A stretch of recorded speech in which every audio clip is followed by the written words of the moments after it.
नमस्कार दोस्तों, स्वागत है आपका अपने ही चैनल एनालिसिस वाला पे। तो आज है आपका 8 मई का आपका जो फर्स्ट शिफ्ट का एसएससी एमटीएस का एग्ज़ाम था जो वो समाप्त हो चुका है। तो आज के इस वीडियो में हम कुल 25 प्रश्न जो कि जीके जीएस से आपके बने थे, तो सभी प्रश्नों को लेकर हम आ गए हैं इस वीडियो में। तो सभी प्रश्नों को डिस्कस करेंगे और जानेंगे कि लेवल का पैटर्न, आपका एग्ज़ाम का पैटर्न कैसा आ रहा है। और तो चलिए शुरू करते हैं। हमारा जो 25 के 25 प्रश्न, सभी एक एक प्रश्न मिल गए हैं जो कि आपका एक्स्ट्रा फैक्ट के साथ जोड़ दिया गया है, तो सभी को देखेंगे। तो चलिए शुरू करते हैं। हमारा जो पहला प्रश्न था कि वर्तमान में भारतीय क्रिकेट टीम के कोच कौन है, तो आपका जो राहुल द्रविड़ है आपका राइट आंसर हो जाएंगे। भारतीय क्रिकेट टीम के फील्डिंग कोच की बात कर ले तो आपका रामाकृष्णन श्रीधर हैं, और टीम के गेंदबाजी कोच की बात कर ले तो आपका भरत अरुण हैं। चलिए आगे देख लेते हैं कि लावनी किस भारतीय राज्य का प्रसिद्ध लोक नृत्य है, तो आपका इसका उत्तर हो जाएगा महाराष्ट्र हो जाएगा। वहीं बात करें, लावनी महाराष्ट्र का एक लोक नृत्य है। टकने की घटिया, घुंघरू और 9 गज की साड़ी पहने महिलाएं ढोलक की थाप पर यह नृत्य करती है आपका। चलिए वहीं कुछ प्रमुख लोक नृत्य देख लेते हैं कि महाराष्ट्र का आपका लावनी हो जाएगा, कोली, ढिंडी, धनगरी, गाजा और तमाशा जो आपका महाराष्ट्र का लोक नृत्य है। वहीं बात कर ले झारखंड का तो झुमीर, डोमकच, पाइका, छाऊ जो आपका झारखंड का हो जाएगा। वहीं बात कर ले गुजरात का तो डांडिया, गरबा और भवाई जो आपका गुजरात का लोक नृत्य हो जाएगा। वहीं बात कर ले राजस्थान का तो आपका लोक नृत्य घूमर, कांची घोड़ी, तेजाजी आपका हो जाएगा। चलिए आगे देख लेते हैं। अगला प्रश्न आया था कि राउत नाच लोक नृत्य निम्नलिखित में से किस राज्य से संबंधित है, तो आपका इसका राइट आंसर छत्तीसगढ़ हो जाएगा। यह दीपावली त्यौहार के बाद देव उतनी एकादशी के दौरान किया जाता है। यह मुख्य रूप से यदि वंशियों द्वारा किया जाता है। नृत्य के रूप में इसे पवित्र, पौराणिक और धार्मिक परंपराएं जुड़ी हुई रहती हैं। अगला है कि भारत में कितने वर्ष के अंतराल जनगणना की जाती है, तो आपका जो 10 वर्ष हो जाएगा, इसका राइट आंसर हो जाएगा। भारत में 1872 ईस्वी में लॉर्ड मेयो के शासनकाल में पहली जनगणना कराई गई थी। वही बात कर ले कि भारत की पहली आधिकारिक जनगणना आपका 1881 ईस्वी में लॉर्ड रिपन के शासनकाल में कराई गई थी। वहीं बात करें भारत में 1872 ईस्वी में लॉर्ड मेयो के शासनकाल में आपका पहली जनगणना कराई गई थी। तो ये हमने देख लिया है। चलिए अब आगे बात कर लेते हैं।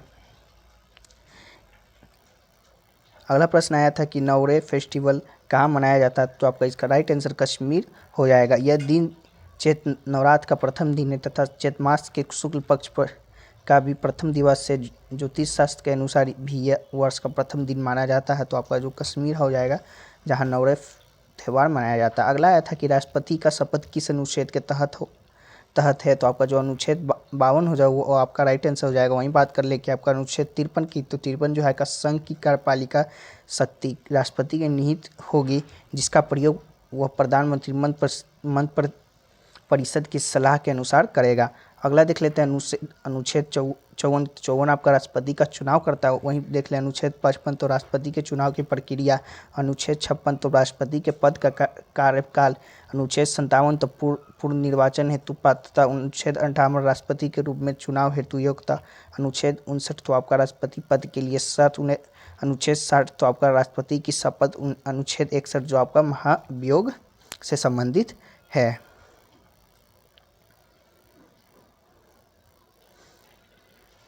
चलिए अगला प्रश्न देख लेते हैं। अगला आया था कि बीसीसीआई की स्थापना कब हुई थी, तो आपका जो 1928 आपका राइट आंसर हो जाएगा। भारतीय क्रिकेट कंट्रोल बोर्ड भारत में क्रिकेट के लिए राष्ट्रीय नियामक मंडल है। बोर्ड का गठन दिसंबर 1928 में एक सोसाइटी के रूप में किया गया था, जो कि तमिलनाडु सोसाइटी पंजीकरण अधिनियम के तहत पंजीकृत है। तो चलिए और कुछ इससे जुड़े फैक्ट्स को देख लेते हैं कि बीसीसीआई भारत का सबसे अमीर खेल निकाय और दुनिया के सबसे अमीर क्रिकेट बोर्ड है। बीसीसीआई अपने वित्त के लिए भारत सरकार पर निर्भर नहीं है, इसलिए बीसीसीआई एक सरकारी संस्था नहीं है। अगला है कि बीसीसीआई का मुख्यालय वानखेड़े स्टेडियम, चर्चगेट, मुंबई, महाराष्ट्र में है। वहीं बात के लिए बीसीसीआई का अपना संविधान है, जिसने खिलाड़ियों और प्रशंसकों के लिए इसके सुचारू संचालन के लिए नियमों और विनियमों को निर्देशित किया है। अगला देख लेते हैं। अगला आया था कि अनुच्छेद 17 किससे संबंधित है। ये क्वेश्चन जो आपका कंफर्म नहीं है कि ये आया था कि नहीं है, तो अगर आया होगा तो आप हमें कमेंट करके कंफर्म कर दें। तो अनुच्छेद 17 का कहता है कि अस्पृश्यता को समाप्त कर दिया गया, किसी और के रूप में इसका अभ्यास वर्जित है। तो आपका अस्पृश्यता इसका राइट आंसर हो जाएगा, जिससे आपका अनुच्छेद 17 संबंधित है।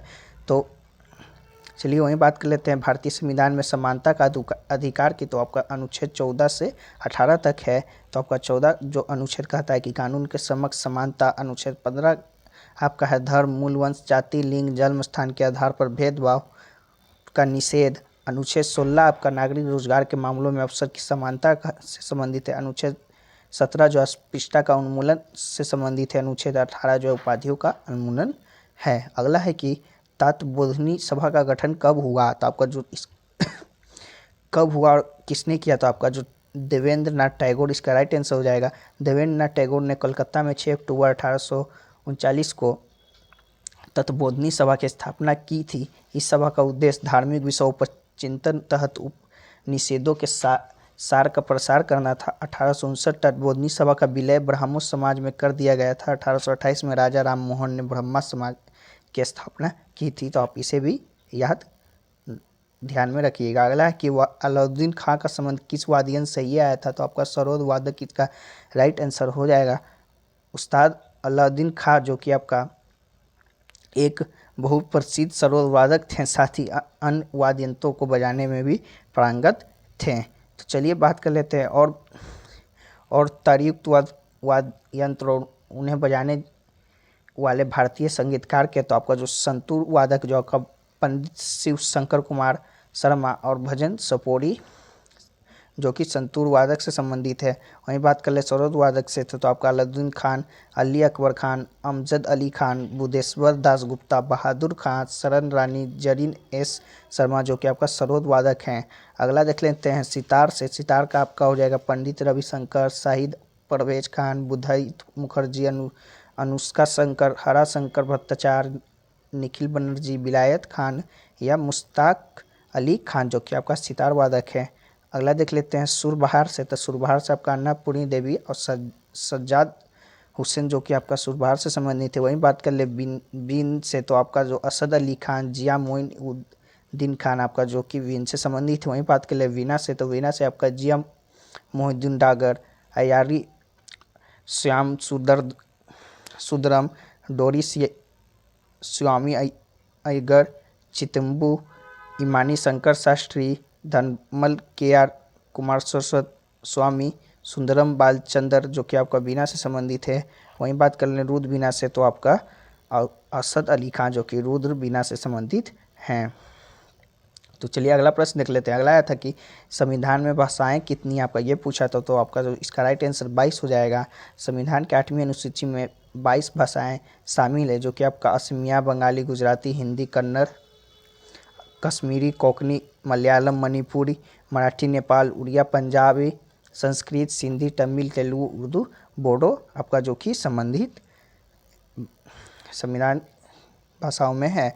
इन भाषाओं में 14 भाषाएं संविधान के प्रारंभ में ही शामिल कर लिया गया था। वर्ष 1967 में सिंधी भाषा को 21वें संविधान संशोधन अधिनियम द्वारा 8वीं अनुसूची में शामिल किया गया था। वर्ष 1992 में 71वें संशोधन अधिनियम द्वारा कोंकणी, मणिपुर और नेपाली को शामिल किया गया था। वहीं बात करें वर्ष 2003 में 92वें संविधान संशोधन के अधिनियम जो कि वर्ष 2004 में प्रभावी हुआ द्वारा बोडो, डोगरी, मैथिली और संथाली को 8वीं अनुसूची में शामिल किया गया था। अगला देख लेते हैं कि रानी की वाव का निर्माण किस नदी के किनारे पर हुआ है। तो रानी की वाव का निर्माण जो आपका निर्मला सरस्वती नदी के तट के पास हुआ है जो कि यह गुजरात राज्य में पाटन जिले में स्थित है। रानी की वाव भारत के गुजरात राज्य पाटन में स्थित प्रसिद्ध बावड़ी सीडीआर कुआं जिसका निर्माण चोलिक वंश ने शासनकाल में हुआ था। चोलिक वंश के शासनकाल के दौरान हुआ था। 1980 में भारतीय पुरातत्व सर्वेक्षण ने इसे दोबारा खोज निकाला था। 2014 में इसे यूनेस्को के द्वारा विश्व विरासत वर्ग में सूचीबद्ध किया गया है। अगला है कि हवेनसोंग किस पल्लव राजा के दरबार में गया था। तो आपका जो इसका राइट आंसर हो जाएगा चालुक्य वंश हो जाएगा। चालुक्य वंशीय शासक पुलकिंस द्वितीय आपका तथा पल्लव वंशीय शासक नरसिंह प्रथम तथा मैत्रेयक वंशीय वल्लजी के शासक में दरबार में गए था।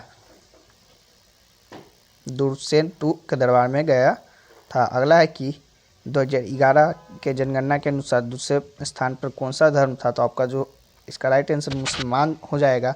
2011 के जनगणना के अनुसार राज्य में कुल जनसंख्या आपका 69.8 प्रतिशत हिंदू धर्म प्रमुख धर्म था, जबकि मुसलमान की संख्या 11.5% थी। तो पहला की बात करें तो पहला आपका हिंदू धर्म रहा, वहीं दूसरा का तो आपको मुसलमान राइट आंसर हो जाएगा। अगला है कि रोजर फेडरर किस खेल से संबंधित है? तो रोजर फेडरर एक टेनिस खिलाड़ी हैं जो कि स्विट्जरलैंड के निवासी हैं। उन्होंने 20 ग्रैंड स्लैम एकल खिताब जीते हैं। तो आपका जो टेनिस हो जाएगा ये राइट आंसर हो जाएगा। अगला था कि बंगाल विभाजन का अधिकारी कारण क्या था? तो बंगाल विभाजन के जो कारण थे आपका लॉर्ड कर्जन द्वारा दिया गया अधिकारी कारण था आपका बंगाल प्रशासन के लिए एक बड़ी इकाई थी। इसमें पश्चिम बंगाल, बिहार के कुछ हिस्से, आज के उड़ीसा और बांग्लादेश में शामिल हैं। तो लॉर्ड कर्जन द्वारा दिया गया अधिकरण आपका जो प्रमुख कारण था।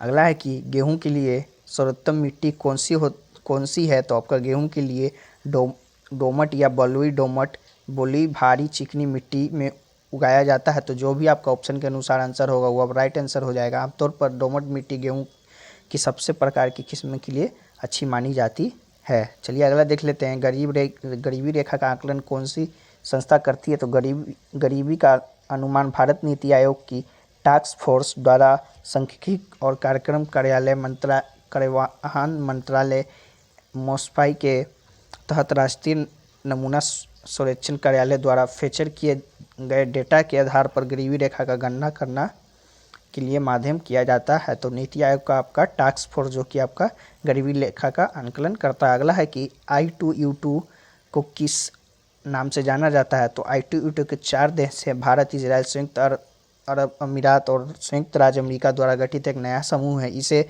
आर्थिक सहयोग के लिए अंतर्राष्ट्रीय मंच का नाम भी दिया गया है। तो आपको जो आर्थिक सहयोग के लिए अंतर्राष्ट्रीय मंच यानी international forum for economic cooperation right answer हो जाएगा। अगला है कि राजा सवाई सिंह ने किस शहर की स्थापना की? तो आपका जो इसका राइट आंसर हो जाएगा जयपुर हो जाएगा।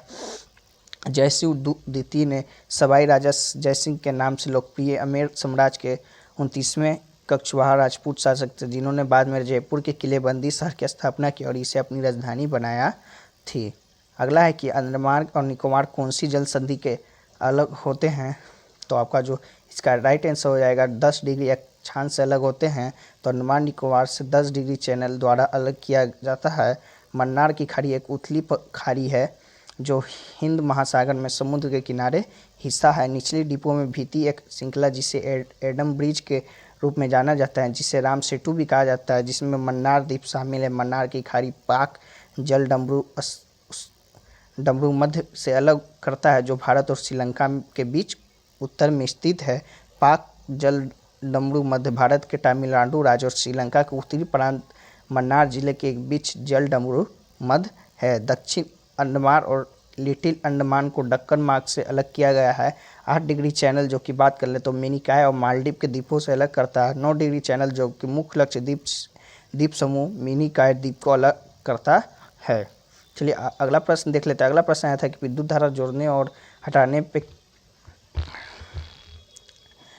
पे क्या होता है? तो आपका जो प्रेषित का उपयोग शक्ति तथा आवृत्ति में परिवर्तन किए बिना वोल्टेज को बढ़ाने या घटाने में किया जाता है, जो कि विद्युत परिपथ में वोल्ट मीटर का उपयोग 2 बिंदुओं के मध्य विभवांतर मापने में किया जाता है। तो अगला प्रश्न देख लेते हैं। अगला आया था कि 1835 की अंग्रेजी शिक्षा किस पद्धति पर आधारित है? तो जो आपका इनसे उच्च शिक्षण संस्थानों में अंग्रेजी की शिक्षा जो कि एक माध्यम बनाया गया है, निर्देश की भाषाएं के रूप में अंग्रेजी के औपचारिक संस्थागतकरण के साथ भारतीय शिक्षा को एक नई दिशा देने के लिए मंच तैयार किया गया है। तो चलिए अगला देख लेते हैं कि लिखित में कौन सा राष्ट्रपति के चुनाव में भाग नहीं लेता है? तो जो आपका राष्ट्रपति के चुनाव के लिए निम्न सदस्य भाग नहीं लेते हैं। तो देख लेते हैं आपका संसद के दोनों सदनों के निर्वाचित सदस्य, दूसरा जो कि राज्य विधानसभा सभाओं के निर्वाचित सदस्य, तीसरा कि संसद के मनोनीत सदस्य राज्य विधानसभा निर्वाचित और मनोनीत सदस्य भाग नहीं लेते हैं। तो तीनों में से जो आपका ऑप्शन में होगा वो आपका राइट आंसर हो जाएगा। अगला प्रश्न देख लेते हैं। पीएम शिक्षुता मेला कितने जिलों में भाग लिया था? तो आपका जो प्रधानमंत्री राष्ट्रीय शिक्षुता मेला जो आज 25 राज्य में 199 जिलों में आयोजित किया गया था। तो यहाँ पात्रता मानदंड और अन्य विवरण देखे गए हैं। ये शिक्षुता मेला हर महीने आयोजित किए जा रहे हैं। तो आपका जो इसका राइट आंसर 199 जिला आपका हो जाएगा। अगला है कि केंद्रक और कोशिका झिल्ली में के बीच द्रव को क्या कहा जाता है? तो कोशिका द्रव और केंद्रक दोनों को मिलाकर जीव द्रव कहते हैं। कोशिका अंगक झिल्ली का युक्त होते हैं। तो जीव द्रव आपका राइट आंसर हो जाएगा। अगला प्रश्न आया था कि महाद्वीपीय संगीति किससे बनी होती है? इससे रिलेटेड कोई प्रश्न था, तो आपकी प्रश्न पता नहीं चल पाया है कि क्या था एक्चुअल में प्रश्न, तो आपको अगर याद हो तो आप कमेंट करके बताइएगा। अगला प्रश्न देख लेते हैं